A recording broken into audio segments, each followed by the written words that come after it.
ఇటీవల మయన్మార్లో సంభవించిన భారీ భూకంపం వల్ల థాయిలాండ్ రాజధాని బ్యాంకాక్లో కూడా బలమైన ప్రకంపనలు సంభవించాయి. రిక్టర్ స్కేల్పై బ్యాంకాక్లో భూకంప తీవ్రత 7.3గా నమోదైంది. భూకంపం కారణంగా బ్యాంకాక్లోని పలు భవనాలు దెబ్బతిన్నాయి. భూకంపం సంభవించినప్పుడు ప్రజలు భయాందోళనకు గురై ఇళ్ల నుండి బయటకు పరుగులు తీశారు. భూకంపం ప్రభావంతో బ్యాంకాక్లోని కొన్ని ప్రాంతాల్లో భవనాలు కుప్పకూలాయి. ఈ భూకంపం వల్ల బ్యాంకాక్లో చాలా ఆస్తి నష్టం జరిగింది. భూకంపం కారణంగా బ్యాంకాక్లో మెట్రో, రైలు సేవలను నిలిపివేశారు. ప్రజలు సురక్షిత ప్రాంతాలకు వెళ్లాలని అధికారులు సూచించారు. ఈ భూకంపం వల్ల బ్యాంకాక్ లో అత్యవసర పరిస్థితిని ప్రకటించారు. ప్రస్తుతం సహాయక చర్యలు కొనసాగుతున్నాయి. మయన్మార్ లోని మండలేలోని ఐకానిక్ అవా వంతెన ఇరావడి నదిలో కూలిపోయింది. మయన్మార్ లోని నేపిడాలోని 1000 పడకల ఆసుపత్రి కూడా భూకంపం దాటికి కుప్పకూలింది. భూమి లోపల్లోని పొరల్లోని టెక్టానిక్ ప్లేట్లు కదలడం వల్ల భూకంపాలు వస్తాయి. ఈ ప్లేట్లు ఒకదానినొకటి రాసుకున్నప్పుడు ఒత్తిడి పెరిగి శక్తి విడుదల అవుతుంది. ఈ శక్తి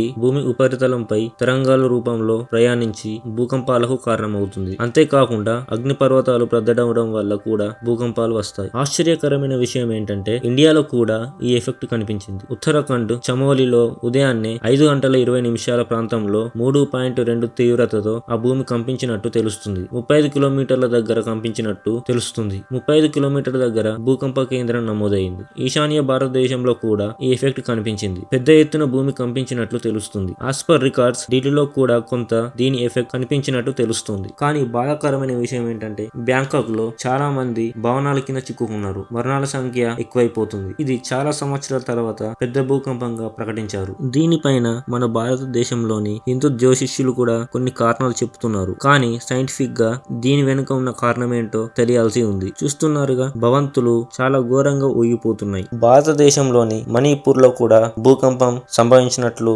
తెలుస్తుంది. మన భారతదేశంలో వేసవికాల సెలవులు వచ్చే ఉన్నాయి. చాలా మంది భారతీయులు, ఫారినర్స్ కూడా బ్యాంకాక్ వెళ్లి అక్కడ ఎంజాయ్ చేద్దామని అనుకుంటారు. బహుశా మన భారతీయులు కూడా అక్కడ చిక్కుపోయి ఉంటారు. గత ఏడాది ఈజిప్ట్ లో జరిగిన భూకంపం కంటే చాలా పెద్దదిగా నమోదైంది. పెద్ద పెద్ద భవంతులు ఎక్కడికక్కడే కుప్పకూలిపోతున్నాయి. వందలాది భవంతులు కుప్పకూలాయి. ఈ భూకంపంతో థాయిలాండ్ మొత్తం చీకటి కమ్ముకుంది. ఎటు చూసినా మొత్తం భవంతుల కుప్పకూలిన దుమ్ము ధూళి మాత్రమే కనబడుతుంది. ఒక్కసారిగా ఇంత పెద్ద భూకంపం రావడంతో అందరూ హడలెత్తిపోయారు. రోడ్లపైకి వచ్చి తమ పరిస్థితులను తమ మొబైల్ ఫోన్లలో చిత్రీకరించి సోషల్ మీడియాలో చెప్పుకుంటున్నారు. చాలా మంది తమ పిల్లల్ని, తమ తల్లిదండ్రుల్ని కోల్పోయారు. థాయిలాండ్ కి కోట్ల ఆస్తి నష్టం జరిగింది. సహాయక బృందం చర్యలు చేపడుతున్నాయి. భూమి పొరలో ఉన్న టెక్టానిక్ ప్లేట్లు ఎంతగా ఢీకొన్నాయో దీన్ని బట్టి తెలుస్తుంది. ఈశాన్య దేశాల్లో గడిచిన దశాబ్దాలలో ఇదే పెద్ద భూకంపంగా చెబుతున్నారు. ఈ భూకంపంలో మొత్తం 186 మంది మరణించారు. 800లకు పైగా గాయపడి ఆసుపత్రిలో చికిత్స పొందుతున్నారు. ఏదేమైనా